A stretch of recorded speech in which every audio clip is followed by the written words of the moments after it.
So for the first exercise that I'm gonna recommend, it's going to be really to help get movement in the hips. When you're sitting down for long periods of time, the joints that are impacted most from sitting down is going to be your hips as well as your spine. They're gonna be stiff because there's no movement going on. So we wanna try to get as much blood flow and as much movement as possible to get them to become more movable, more mobile. So the first one I wanna do is going to be a hamstring stretch to hip rock. And what we're gonna do is you're gonna stay on one knee. You're gonna have one knee on the floor, the other one is gonna be the foot on the floor. Depending on how tight or loose your hamstring muscle is, you may need to extend your foot out a little bit more than 90 degrees. And what we're gonna do is with your arms lifted up top, straight, you're going to extend forward and focus on touching your toe. If you are not flexible, your hands may come like right below your knee. That's totally okay. You just want to feel the stretch in the hamstring while your hands are leaning forward. The toe is going to be pointed up towards the ceiling. You're going to hold that for a second, and then you're going to lean forward, stretching out the hip. You should feel this in your hip, and you're going to squeeze your glutes. If your abs are tight, or like this side area right here, there's the muscles here called the psoas muscle, then you might feel the stretch in there as well. You can lean to one side to kind of get that psoas muscle, which is also part of hip flexion, to open up. And then you can come back to the center and then touch that hamstring again. Come forward, squeeze the glute, come out to the side, bringing that spine to a side bend, then coming back to neutral and repeating the movement. Next exercise that we're going to do to help improve, open up the spine, open up the hips, is going to be supine scorpions. So this is one where you're gonna lay on the floor. Your hands are going to be out in a T formation. You're gonna try to keep your legs straight, and then keeping that leg straight, I want you to lift it up as high as you can. If you can do 90 degrees with the leg straight, perfect. If you could only do 45 degrees, that's fine. Just try to keep the leg straight while it is lifted or elevated, and then you're gonna rotate it across your body. And while you're rotating it across your body, that opposite hand is gonna push down into the floor. So we're activating that upper back. Then bring it back to the center and come down. You wanna inhale before you lift, exhale, lift, then inhale before you rotate, and then exhale, rotate. And you're only holding a second each time. This is gonna be more of a dynamic movement, not like a static stretch. So you're gonna lie on the floor, again, couch, coffee table, something where you can put your feet on. And the first thing you're gonna do is keep your knees together as you come up and squeeze your glutes. You're gonna come as high as you can, but just make sure that you're squeezing the glutes and you're not using your lower back. So you can do 10 to 12 where you're squeezing your knees together. Then you can actually separate them a little bit and give me 10 to 12 where you're squeezing the glutes but the knees are separated. And then the last thing that you'll do is one leg at a time where you drive one knee into the chest and the other one you're squeezing your glute. You can do 10 to 12. The next one we're gonna do is going to be a prone hip rotation. And this is basically opening up the hips again. It's another hip movement.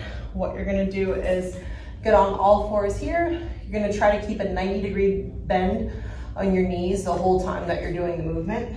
Separate your hands shoulder width or even a little bit more than shoulder width apart, just to try not to distribute weight to one side more than the other.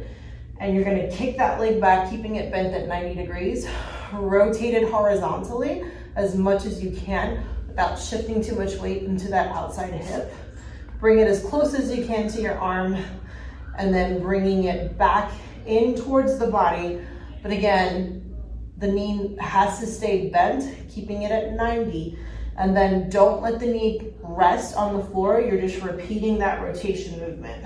Bringing it as close as you can to the arm, rotating it back into the body.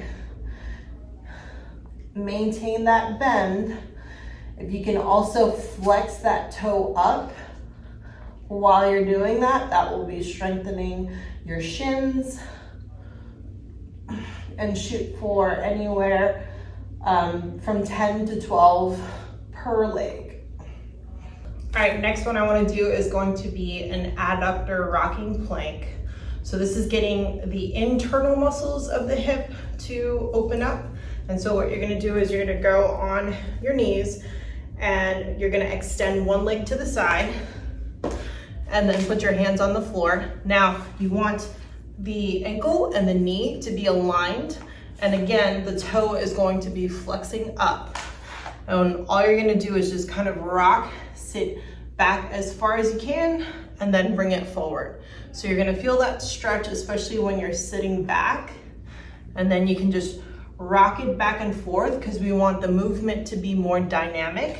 You want more movement than really static holding. And you can do about 10 to 12 on each side. I'm going to be focused on back extension because when you're sitting down, everything is more in a hunched over, protracted, flexed position. So we need to open up the back, strengthen up all those back muscles by doing the opposite movement. And this is a good beginner movement and just to get mobility, get blood flow, and then kind of build upon that. So for this particular movement, you're gonna go on your back. And what I want you to do is first extend your arms forward, palms up. You're gonna lift up as much as you can and bring it down. Keeping those palms up the whole time, we're just gonna focus on back extension where you do 10 coming up and then coming down, coming up, coming down. Once you're done with 10 there, we're going to do 10 where you lift up your, again, palms rotated up. We're gonna do a T formation and you're gonna give me T where you're squeezing your shoulder blades lifting and then coming back down. Squeezing the shoulder blades lifting, coming back down. So we'll do 10 of this. And then the last one is gonna be a cobra where you come up, rotate it around, squeeze, come back down and drop. Up, rotate it around, squeeze, come back down. Okay, the next one we're gonna do is kneeling thoracic rotation.